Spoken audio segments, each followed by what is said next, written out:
नमस्कार। आप सभी का हमारे YouTube चैनल MK ज्योतिष उपाय में एक बार फिर से स्वागत है। दोस्तों, आज हम इस वीडियो के माध्यम से बात करेंगे गजकेसरी योग के बारे में और साथ ही बात करेंगे 12 राशियों में और 12 अलग अलग भाव में इसका जातक के जीवन पे क्या प्रभाव पड़ता है।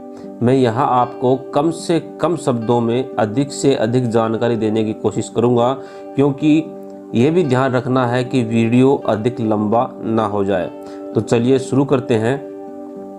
गजकेसरी योग क्या है, इसके प्रभाव क्या हैं। वैदिक ज्योतिष के ग्रंथों में गजकेसरी योग की बड़ी ही महिमा बताई गई है। यह एक अत्यंत ही शुभ योग है। जातक परिजात भी गजकेसरी योग के महत्व को बताता है। गजकेसरी योग में गज और केसरी के नाम का प्रयोग किया गया है।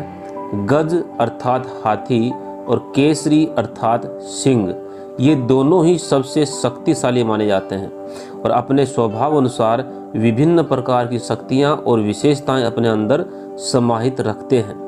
शास्त्रों के अनुसार गज को गणेश जी का प्रतीक भी माना जाता है, जो कि बुद्धि के देवता हैं। गज यानी हाथी की अपराशक्ति अभिमान से रहित होती है और सिंह यानी शेर अपनी दूरदर्शिता और कुशल बुद्धि के साथ साथ अपनी मजबूती, फुर्ती और कुशल नेतृत्व क्षमता तथा साहस के लिए माना जाता है। इसी के अनुसार जब किसी व्यक्ति की कुंडली में गजकेसरी योग बनता है तो वह व्यक्ति इन सभी गुणों से परिपूर्ण होकर अपनी सफलता का परचम लहराता है। कैसे बनता है गजकेसरी योग, चलिए इस पर भी थोड़ी चर्चा कर लेते हैं। महर्षि पाराशर द्वारा रचित वृद्ध पाराशर होरा शास्त्र का यह श्लोक गजकेसरी योग पर प्रकाश डालता है। केंद्रे देवगुरु लग्ना चंद्राद्वा शुभ ग्रहयुते नीचास्थारी ग्रहहीने योगोयम गजकेसरी। गजकेसरी सजात तेजस्वी धनवान भवेत मेघावी गुण संपन्नो राजप्रिय करो नरः। यदि बृहस्पति चंद्रमा से केंद्र भाव में अर्थात बृहस्पति के साथ हो, बृहस्पति से चतुर्थ भाव में हो, बृहस्पति से सप्तम भाव में हो या दसम भाव में स्थित हो और शुभ ग्रहों से दृष्ट हो तो गजकेसरी योग का निर्माण होता है। एक कुशल और मजबूत गजकेसरी योग के निर्माण के लिए यह आवश्यक है कि बृहस्पति और चंद्रमा में से कोई भी ग्रह अस्त ना हो, ना ही नीच राशि में हो और ना ही किसी शत्रु राशि में हो, क्योंकि यदि ऐसा होता है तो यह योग बनने के बावजूद भी अच्छे फल देने में सक्षम नहीं होता है। यहाँ लग्नेश का बलवान होना भी जरूरी है। इसके अलावा कुंडली के अष्टम भाव, द्वादश भाव और षष्ठम भाव में बनने वाला गजकेसरी योग भी अक्सर कमजोर फल ही देता है। यहाँ ध्यान देने योग्य बात यह है कि गजकेसरी योग बनने के लिए बृहस्पति का चंद्रमा से केंद्र में होना भी आवश्यक है और उस पर शुभ ग्रह की दृष्टि हो तो अधिक अच्छा होता है। आमतौर पर ऐसा अनेक कुंडलियों में संभव हो सकता है जिनमें गजकेसरी योग का निर्माण हो रहा हो, लेकिन केवल यह योग बनने मात्र से इसके अच्छे फल नहीं मिल सकते, बल्कि अन्य स्थितियां और योग बनाने वाले ग्रह भी मजबूत स्थिति में हो, ऐसी आवश्यकता कुंडली में देखी जाती है। गुरु और चंद्र का अंश बल, इन पर पड़ने वाली दृष्टियां भी महत्वपूर्ण होंगी। गुरु या चंद्र 6, 8, 12 भावगत राशि के स्वामी के नक्षत्र में भी होने से ये योग कम प्रभावशाली होगा, जिसका फलादेश के समय विशेष ध्यान रखा जाता है। अब अगर गजकेसरी योग मंगल के प्रतिनिधित्व वाली राशियों जैसे मेष अथवा वृश्चिक राशि में बनता है तो यह योग व्यक्ति को साहस, सामर्थ्य, शक्ति और शत्रुओं का दमन करने में परिपूर्ण बनाता है। ऐसा व्यक्ति जीवन में उच्च सरकारी पदों पर पहुंचने में सक्षम होता है और रक्षा विभाग, आर्मी, नेवी, एयरफोर्स, पुलिस या इसी तरह के रक्षात्मक कार्यों में लगे संगठनों में उच्च अधिकारी बन सकता है। ऐसा व्यक्ति एक मजबूत व्यवसायी अथवा व्यापारी बन सकता है।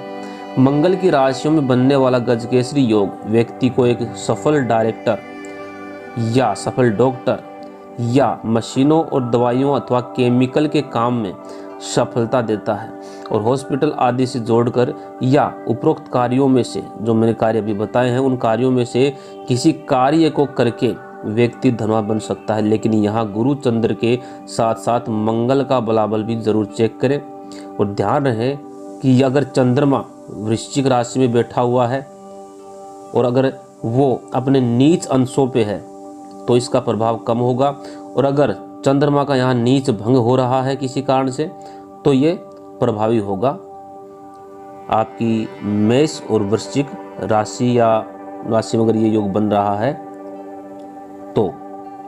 यदि शुक्र की राशियां जैसे वृषभ अथवा तुला में गजकेसरी योग का निर्माण होता है तो इस योग के कारण व्यक्ति के अंदर कलात्मकता की बढ़ोतरी होती है, उसमें अभिनय क्षमता आती है और वह एक अच्छा अभिनेता बन सकता है।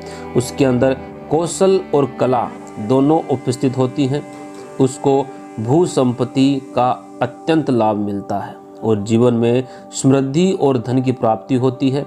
ऐसे व्यक्ति कृषि से संबंधित कार्य अथवा नृत्य, मॉडलिंग, गायन, अभिनय, चित्रकला, संगीत और फिल्म डायरेक्शन का फिल्म निर्माण से जुड़े कार्यों से जुड़कर जीवन में सफलता अर्जित करते हैं और वह लोकप्रिय भी होते हैं।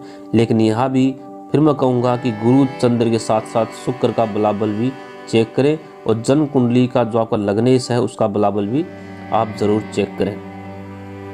अब यदि गजकेसरी योग बुध ग्रह की राशियों अर्थात मिथुन या कन्या में निर्मित हो रहा हो तो यह व्यक्ति को अत्यंत ही विद्वान बनाता है। उसकी बुद्धि तेज होती है और उसकी स्मरण शक्ति भी कमाल की होती है। ऐसा व्यक्ति बहुत ज्ञानी होता है और किसी बड़े शैक्षणिक संस्थान का मुखिया भी बन सकता है। उसके पास अतुलनीय धन और संपदा होती है तथा व्यापार से भी वह अच्छा नाम और पैसा कमा सकता है। अक्सर ऐसे लोग स्टॉक मार्केट में ऊंचा नाम कमाते हैं और किसी भी वित्तीय संस्थान या इंश्योरेंस सेक्टर में काम करते हुए तरक्की करते हैं। गजकेसरी योग यदि चंद्रमा की कर्क राशि या सूर्य की सिंह राशि में निर्मित हो रहा हो तो ऐसे व्यक्ति को जीवन में उच्चतम पद और सामाजिक स्तर की प्राप्ति होती है। वह लोगों का नेतृत्व करने में सक्षम होता है और अपनी शान को महत्व देता है। ऐसा व्यक्ति सुखपूर्वक जीवन व्यतीत करता है। उसके पास अनेक प्रकार के महत्वपूर्ण साजो सम्मान और अनेकों रत्न हो सकते हैं। आभूषणों का उसे विशेष स्नेह होता है। ऐसा व्यक्ति कोई बड़ा मंत्री अथवा सांसद बन सकता है या कोई राजदूत या किसी एस्टेट का मालिक बन सकता है। ऐसे लोग जमींदारी के काम में भी सफल होते हैं। अब यदि गजकेसरी योग का निर्माण बृहस्पति ग्रह से संबंधित राशियों अर्थात धनु अथवा मीन राशि में हो रहा हो तो यह योग व्यक्ति को उच्च नेतृत्व क्षमता, साहस, मान सम्मान और ज्ञान प्रदान करता है। ऐसा व्यक्ति निर्णय लेने में देर नहीं लगाता और दूरदर्शी सोच का स्वामी होता है। ऐसे व्यक्ति का सामाजिक दायरा काफ़ी बड़ा होता है और उसमें समाज के गणमान्य और रसूखदार व्यक्ति शामिल होते हैं। ऐसे व्यक्ति के पास बेहिसाब धन होता है और राजनीति के क्षेत्र में भी यह व्यक्ति नाम कमाता है। वह व्यक्ति कोई बड़ा मंत्री अथवा राजनेता बन सकता है या बड़ा नौकरशाह भी बन सकता है। व्यक्ति का जीवन प्रभावशाली होता है और उसके बड़े बड़े लोगों से संबंध होते हैं। अब यदि शनि ग्रह की राशियों जैसी मकर अथवा कुंभ राशि में गजकेसरी योग का जो योग बन रहा हो तो ऐसे योग वाला व्यक्ति अतुलनीय धन का स्वामी होता है और जीवन में आर्थिक समृद्धि की कोई कमी नहीं रहती। ऐसा व्यक्ति कठोर परिश्रम करके स्वयं को मजबूत बनाता है और जीवन में सभी सुख सुविधाओं को प्राप्त करता है। ऐसा व्यक्ति स्वावलंबी और अपनी मेहनत के बल पर अपने भाग्य का निर्माण करने वाला होता है। ऐसा व्यक्ति खदानों, तेल, बिल्डिंग निर्माण, रियल एस्टेट ऐसे इनसे संबंधित कामों में उच्च सफलता प्राप्त करता है। लेकिन मकर राशि में गुरु जो है वो नीच का भी होता है 7 अंश तक। तो यहाँ गुरु का नीच भंग हो रहा हो इसी कंडीशन पे जो है आपको लाभ दे पाएगा। और मैं दूसरी बात एक और बता देता हूँ आपको कि कहीं से भी गुरु या चंद्रमा किसी पाप ग्रह से दृष्ट हो, युत हो या अंशों में कमज़ोर हो तो जो ये शुभ प्रभाव है इसमें आपको कमी देखने को मिलेगी। खासकर राहु, केतु, इनसे जो है गुरु ज़्यादा प्रभावित होते हैं और जो चंद्रमा है वो शनि की दृष्टि से ज़्यादा प्रभावित होते हैं। साथ ही केतु और राहु से भी चंद्रमा जो है प्रभावित होते हैं। गुरु पे शनि का प्रभाव हो तो वो शुभ ही माना जाता है, कुछ खास प्रॉब्लम वहाँ नहीं होती है। तो जैसा कि पहले बता चुका हूँ कि गजकेसरी योग अत्यंत ही शुभ योग होता है और व्यक्ति को जीवन में उन्नति के शिखर तक पहुँचाने में सक्षम होता है। लेकिन कोई भी योग यदि शक्तिशाली ग्रह द्वारा निर्मित होता है तो अच्छे फल देता है। यदि वह ग्रह अपनी नीच राशि में स्थित हो, नीच स्थिति में हो, शत्रु क्षेत्री हो, पाप कर्तरी योग में हो तो उसके फल देने की क्षमता में भी कमी आ जाती है और जितना शुभ प्रभाव वह दे सकता है उसमें भी कमी आ जाती है। अधिक पीड़ित होने की स्थिति में शुभ प्रभाव शून्य के बराबर हो जाता है।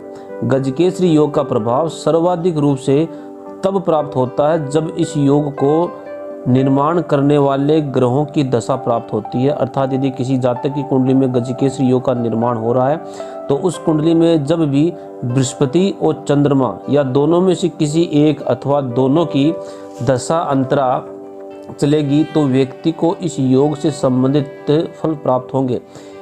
ऐसा बृहस्पति और चंद्रमा की महादशा, अंतरदशा अथवा प्रति अंतरदशा में हो सकता है। यदि आपका जन्म गजकेसरी योग के साथ हुआ है तो आप दयालु और परोपकारी व्यक्ति होंगे जो सदैव दूसरों के लिए सहानुभूति रखेंगे और आप अपने कार्य में काफ़ी विनम्र होंगे। आपको लोगों से अच्छे से बात करना पसंद आएगा और जीवन में आध्यात्मिक रूप से उन्नति प्राप्त करना आपकी हार्दिक इच्छा रहेगी। अनेक लोग आपको अपने सलाहकार या गाइड के रूप में मान्यता देंगे और आपके निर्देशानुसार अथवा आपकी सलाह के अनुसार कार्य करेंगे। आपको वेद और पुराणों का ज्ञान भी हो सकता है अथवा उनका अध्ययन करने में आपका काफ़ी रुझान हो सकता है। आपके पास प्रचुर मात्रा में धन होगा और आप चल व अचल संपत्ति के मालिक बनेंगे। आपके रिश्ते ऐसे लोगों के साथ स्थापित होंगे जो समाज में धनवान और अमीर होंगे। आपको जीवन में सभी प्रकार के भौतिक सुख प्राप्त होंगे और आप किसी बड़े सरकारी पद पर सुशोभित हो सकते हैं और आपकी कुंडली में ग्रहों की स्थिति अनुकूल हो तो आप कोई बड़े राजनेता अथवा मंत्री या सांसद भी बन सकते हैं। आप कुछ भी बने लेकिन आपको मान, सम्मान और लोकप्रियता मिलती रहेगी। आपके पास नाम होगा और लोग आपका नाम लेकर के आपको याद रखेंगे। अब यहाँ पे अगर गुरु के साथ राहु हो या गुरु पे राहु की दृष्टि हो, केतु की दृष्टि हो या केतु से युति हो या चंद्रमा के साथ राहु हो, केतु हो या राहु या केतु की दृष्टि हो तो जो इतनी बातें जो मैंने आपको बताई हैं इनमें कहीं ना कहीं आपको फर्क भी नजर आएगा। तो गुरु और चंद्रमा का जो गजकेसरी योग है उस पे किसी शुभ ग्रह की दृष्टि हो, किसी भी पाप प्रभाव के अंदर ये ना हो, पाप कर्तृ दोष के अंदर ये ना हो, तभी ये अपना पूर्ण शुभ प्रभाव जो है वो जातक को दे पाते हैं। अब आगे हम बात कर लेते हैं गजकेसरी योग का 12 अलग अलग भाव में प्रभाव। तो सबसे पहले तो मैं आपको बता देता हूँ जिस भाव के बारे में मैं बात करूँ वो भाव बली, वो जो भाव का जो मालिक है, जो राशि है उस भाव में, उस राशि का जो स्वामी है वो बली अवस्था में होना चाहिए और जो आपकी जन्म कुंडली का लग्नेश है वो भी बलवान अवस्था में होना चाहिए। लग्नेश बलवान होगा तभी कुंडली में बनने वाले राजयोगों का आप पूर्ण जो लाभ है वो ले पाएंगे। और जिस भाव में गजकेसरी योग का निर्माण हो रहा है वहाँ पे भी उस भाव का जो भावपति है वो भी बलवान अवस्था में होना चाहिए। अब ये ज़रूरी नहीं है कि सभी की कुंडली में, जैसे मैं लगन की बात करूँ तो लगन में गुरु और चंद्रमा दोनों बैठे हो सकता है गुरु लगन में हो, चंद्रमा चतुर्थ भाव में हो, गुरु लगन में हो, चंद्रमा दशम भाव में हो, सप्तम भाव में हो। तो मैं यहाँ एक भाव की बात करूँगा, हो सकता है उस भाव में गुरु बैठे हो या चंद्रमा बैठे हो। तो यहाँ आप अपनी कुंडली के हिसाब से देख लीजिएगा। तो सबसे पहले मैं बात करता हूँ लगन की। यदि कुंडली के लग्न अर्थात प्रथम भाव में ये योग बन रहा हो तो जातक कोई राजनेता या अभिनेता भी बन सकता है और यह जनता के बीच काफ़ी लोकप्रिय होता है उनका रहन सहन काफ़ी अच्छा होता है और यह योग जातक को अच्छी बुद्धि देता है, जिससे वह ईश्वर में आस्था रखता है और गलत रास्ते पर वह जातक नहीं जाता है जब तक कि कोई पाप ग्रह की, राहु केतु वगैरह की दृष्टि लगन पे ना हो। यदि गजकेसरी योग का संबंध कुंडली के दूसरे भाव से बन रहा हो तो जातक का जन्म किसी ऐसे घर में होता है जहां धन आदि की कोई कमी नहीं होती है और समस्त सुविधाएं मौजूद होती हैं। ऐसा व्यक्ति अपने परिवार और कुल का नाम रोशन करने वाला होता है। कुंडली का तीसरा भाव यदि गजकेसरी योग से संबंध बना रहा हो तो ऐसे में व्यक्ति पराक्रमी होता है और अपने भुजबल से अपना नाम कमाता है। ऐसे व्यक्ति अपने भाई बहनों को भी सुख देने वाले और उनकी भलाई के लिए कुछ ना कुछ कार्य करने वाले होते हैं। जातक छोटी यात्राओं से लाभ उठाता है तथा डॉक्यूमेंटेशन, कमीशन के कार्यों के साथ साथ फ्रेंचाइजी बिजनेस में भी लाभ कमाता है। यदि गजकेसरी योग का संबंध कुंडली के चौथे भाव से बन रहा हो तो व्यक्ति को माता का असीम सुख मिलता है और माता के सहयोग से व्यक्ति जीवन में आगे बढ़ता है। उसे चल और अचल संपत्ति का प्रबल लाभ मिलता है और उनसे सुखी भी होता है तथा उसका घर बहुत ही सुंदर होता है। घर में गाड़ी, जो वाहन है वो भी होते हैं। ऐसा व्यक्ति जीवन में सुखों से परिपूर्ण होता है और दूसरों की भलाई सोचने वाला होता है। कुंडली के पंचम भाव से गजकेसरी योग का निर्माण होना उत्तम संतान का योग भी बनाता है और व्यक्ति अपनी बुद्धि, विवेक और ज्ञान के बल पर जीवन में यश कमाता है। ऐसा व्यक्ति बुद्धिमान होता है और निरंतर लोगों को नई सीख देता है। ऐसा व्यक्ति अध्यापक, प्राध्यापक, टीचर, वैज्ञानिक, आविष्कार करने वाला भी हो सकता है और कुशल अभिनेता और मार्गदर्शक भी बन सकता है। ऐसे व्यक्ति की संतान भी जीवन में उत्तरोत्तर वृद्धि करती है। कुंडली का छठा भाव शत्रुओं का और रोग वृद्धि का भाव होता है। यदि छठा भाव गजकेसरी योग के निर्माण में संबंध बना रहा हो तो ऐसी स्थिति में बनने वाला गजकेसरी योग ज़्यादा मजबूत नहीं होता है। अक्सर ऐसे लोगों को अपने शत्रुओं का सामना करना पड़ता है। हालांकि समय के साथ शत्रु पराजित भी हो जाते हैं, लेकिन व्यक्ति को मानसिक रूप से तनाव बना रहता है और स्वास्थ्य पर भी कष्ट बने रहते हैं।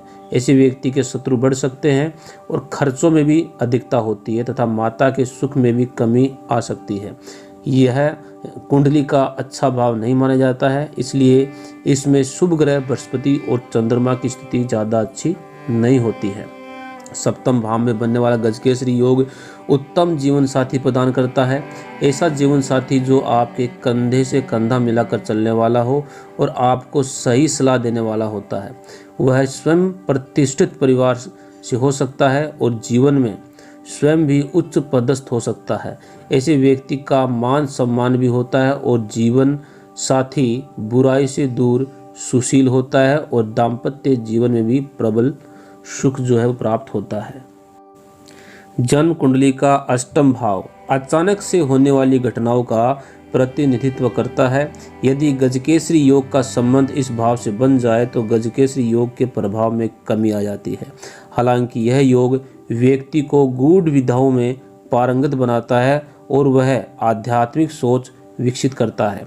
बड़े बड़े ज्ञानी पुरुष जो आध्यात्म के शिखर पर हैं अथवा साधु संत या तांत्रिकों की कुंडली में अष्टम भाव मजबूत होता है। ऐसे में गजकेसरी योग भी मदद करता है। इस भाव का गजकेसरी योग व्यक्ति को अनपेक्षित धन प्रदान करता है और गुप्त धन की ओर भी इशारा करता है, लेकिन जीवन में समस्याएं भी आती रहती हैं। नवम भाव को भाग्य स्थान भी कहा गया है। इस भाव से संबंध रखने वाला गजकेसरी योग व्यक्ति के भाग्य में कई गुना बढ़ोतरी कर देता है और व्यक्ति को कर्म से ज़्यादा भाग्य से फायदा दिलाता है। ऐसा व्यक्ति धार्मिक होता है और समाज में अच्छे कार्य करने वाला होता है। समाज के परोपकार के कार्यों से उसे जीवन में मान, सम्मान और धन संपदा की प्राप्ति होती है। वह बहुत ही भाग्यशाली होता है और उस पर विशेष ईश्वर कृपा रहती है। ऐसा व्यक्ति लंबी यात्राओं से सुख उठाता है। दसम भाव मजबूत केंद्र भाव है जो आपके व्यवसाय का भी भाव है। यदि इस भाव में व्यक्ति के गजकेसरी योग का संबंध बन रहा हो तो व्यक्ति अपने करियर में ऊंचाइयों पर पहुंच जाता है। उससे सभी लोग प्रभावित होते हैं और उसकी प्रशंसा करते हैं। बड़े बड़े लोग उससे सलाह लेते हैं और वह कोई राज मंत्री, नेता, अभिनेता, सांसद और उच्च पद पर प्रतिष्ठित व्यक्ति भी हो सकता है। ऐसा व्यक्ति जीवन में कर्म प्रधान होता है और उसी के बल पर तरक्की प्राप्त करता है। लेकिन दशम भाव में अकेला गुरु समस्या भी खड़ी कर देता है कार्य क्षेत्र में। इसका आप ध्यान रखिएगा कि दशम भाव में गुरु जो है वो अकेला ना हो। अब यदि गजकेसरी योग का संबंध कुंडली के एकादश भाव से हो जाए तो व्यक्ति की आमदनी में कई गुना बढ़ोतरी हो जाती है। उसके पास एक से अधिक माध्यमों से धन की प्राप्ति के योग बनते हैं और ऐसा व्यक्ति धन के पीछे ज़्यादा समय नहीं लगाता बल्कि धन स्वयं उसके पास चल के आता है। अक्सर ऐसे लोग ब्याज पर पैसा देकर धन कमाते हैं और शारीरिक मेहनत कम करके भी उन्हें अतुलनीय धन संपदा प्राप्त होती है। जीवन में उनकी अधिकांश महत्वाकांक्षाओं की पूर्ति होती है। यदि गजकेसरी योग का संबंध कुंडली के 12वें भाव से हो तो यहाँ उपस्थित गजकेसरी योग व्यक्ति को धर्म कर्म के कामों में आगे बढ़ा देता है। लेकिन ऐसा व्यक्ति इन सभी कार्यों पर बढ़ चढ़कर पैसा भी खर्च करता है और अक्सर जन्म स्थान से दूर रहकर ही तरक्की प्राप्त कर पाता है। यदा कदा शत्रु भी परेशान कर सकते हैं, लेकिन इस योग के प्रभाव से व्यक्ति आध्यात्मिक रूप से उन्नत बनता है। इस प्रकार गजकेसरी योग विभिन्न प्रकार से हमारे जीवन को प्रभावित करता है और जिस भाव और ग्रह से संबंधित होता है उसके फलों को बढ़ाने की भी क्षमता रखता है। यदि आपकी कुंडली में भी गजकेसरी योग निर्मित हो रहा है और आप भगवान शिव और देवगुरु बृहस्पति की पूजा अर्चना करते हैं तो इससे गजकेसरी योग के प्रभाव इसका प्रभाव जो है और भी बढ़ जाता है। इसके अतिरिक्त जन्म कुंडली में बृहस्पति और चंद्रमा की उत्तम स्थिति को देखते हुए उनके रत्न जैसे कि पुखराज और मोती भी धारण किया जा सकता है। लेकिन जन्म कुंडली देखना इसके लिए बहुत ज़रूरी है कि आप पुखराज या मोती धारण कर सकते हैं या नहीं। तो दोस्तों, मैं आशा करता हूं कि आज की ये जानकारी आपको पसंद आई होगी। नीचे कमेंट के माध्यम से हमें ज़रूर बताइएगा और हमारे इस वीडियो को लाइक और शेयर ज़रूर कीजिएगा। साथ ही चैनल को सब्सक्राइब ज़रूर करें और हमारे बेल आइकन के बटन को जो है उसको एक बार प्रेस ज़रूर कर दें, जिससे कि हमारा आने वाला नेक्स्ट वीडियो सबसे पहले आप देख सकें। तो मित्रों, इजाज़त दीजिए, आज इस वीडियो में इतना ही। अगले वीडियो में एक नई जानकारी के साथ फिर आपसे मुलाकात होगी। तब तक के लिए नमस्कार।